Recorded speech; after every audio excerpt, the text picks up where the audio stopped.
You came back for the second season, and Cody was looking really good, showing lots of improvement. And then he ended up breaking his arm in a freak accident, I guess it would have been at Lincoln. What goes through your mind? You're, father, car owner. You're standing on the hauler, and Cody broke his arm. What goes through your mind when that happens? Well, anytime Cody's out there, that's my biggest concern, is that he stays safe, and I've spent every penny I could to keep him safe and where he needs to be, in the car aspect of it, and we'll talk about the safety aspects at the tracks. We need to do a lot there to get that more organized, but that is a big concern of mine. I probably put 20 miles a night on just walking back and forth praying that he stays safe. So that is a big aspect of just to keep him safe. Well, that leads right into my next. Do you think the situation with his injury was handled correctly? Or what do you think, if it wasn't, what do you think they could have done to do it a little better? I don't think, now we've only ever raced Lenco one time, but I don't think there is a track, and Port Royal has a great ambulance crew. I don't think there's a track around here that is really organized when it comes to safety right now. My goal, and I hope I have some time this year with him being on the road, is to spearhead that. And I think every track should have somebody that represents that track to be in charge of that whole safety issue. And we send them to the right people to learn for training. We send them to make sure that they are handling the whole situation right. You hear a lot of talk that tracks can't tell you what to wear and what not to wear because of legal issues. I don't believe that.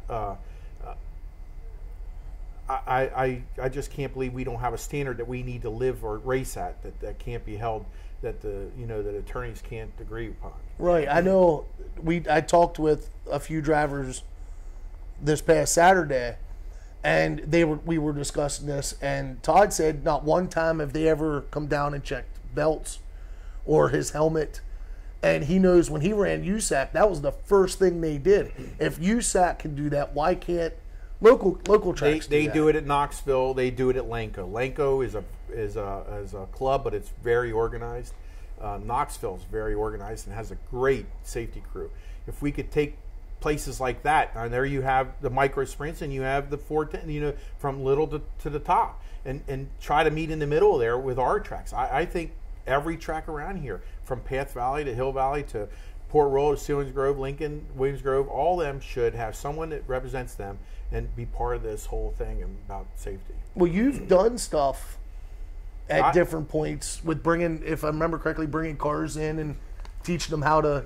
I do a lot of work with York County Fire and Rescue because being in my business, I donate them a lot of equipment to practice the local fire companies. And I went to Carl Avery and I asked him if he would be part of training the fire crews and medical crews at the local tracks. There were a few tracks that supported it 100%. There are a few, including Lincoln, that didn't even send a person there.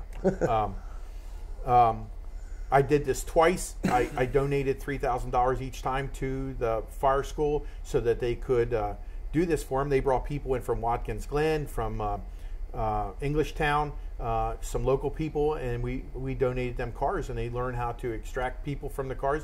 They learned to put the fires out. They did a good training that I feel.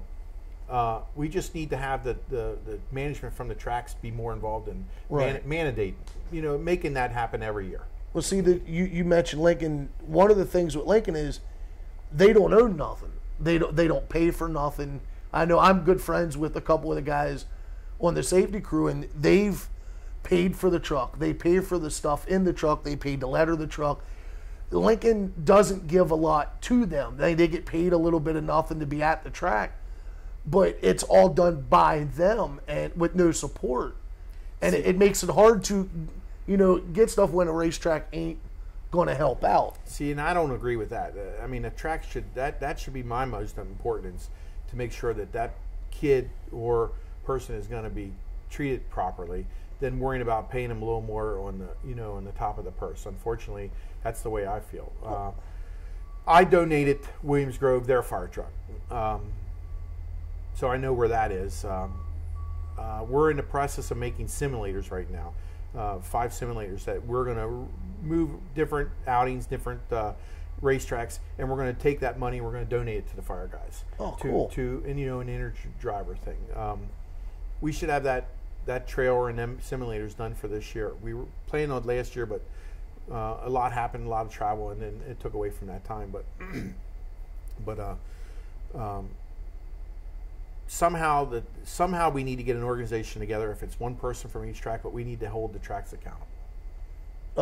I know one story, and I hate to beat it to death because I've repeated it numerous times, but I talked to one of the safety workers, and he told me this year at Lincoln there was a couple dates when they didn't even have a functioning ambulance at the track. They had two sitting there, but they were more or less there just for show so they could put on the race.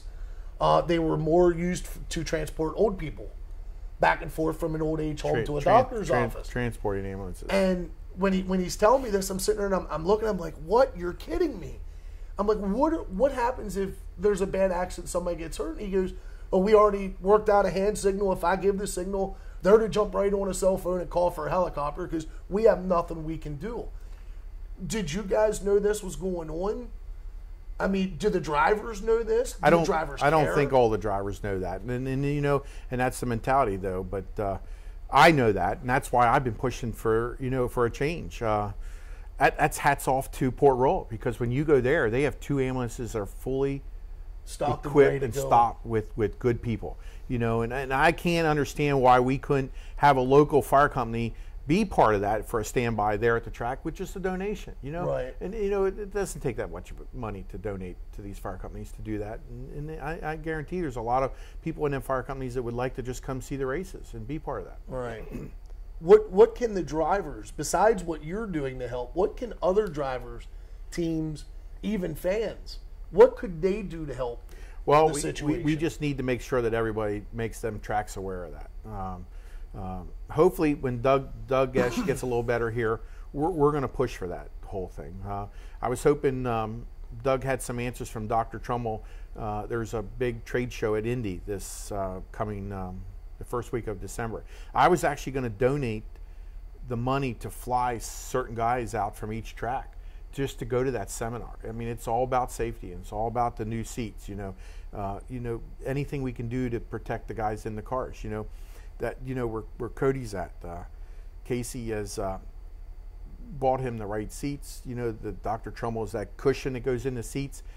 All that is done, prior to him even getting in the cars. So, in Cody's case, he's being taken care of in that case, but we need to make that more mandatory for everybody else. Right. I know it. Then you get into, well, I can't afford the lower Buckeyes. I can't afford to do something like this. Don't mandate that because I couldn't do it. Then maybe that's where some of that simulator money could go. Go just like Knoxville. Knoxville donates something every year to the drivers, either it be suits, neck, restraints, something like that. But money could go towards that. Or half the 50-50 could go towards, providing, money for something like that. I know that when I had read that on the computer, I was like, wow, I can't believe a racetrack. I mean, you got our racetrack saying, well, we can't get involved in that because we could get sued. And you got a track like Knoxville who's actually taking it and saying, here, this is for you, use it. I mean, where's... back to that, I don't believe in that. When I have 10 companies that I run, and each one of my companies, when I renew insurance, I have what they call loss prevention.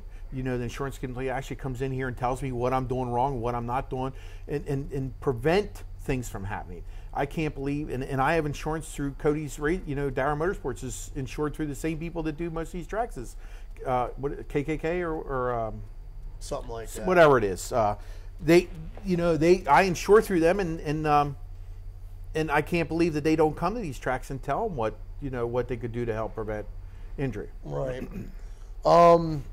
Cody came back from his injury last season, was when he came back, and by May was just out of this world with the way he was driving. Goes to Lincoln, wins 2 races in one night to make his first 2 career wins. What for you? You stand there. They had the first race, and Cody makes that huge daring pass in 1 and 2 that blew everybody's mind to take the win, and then he comes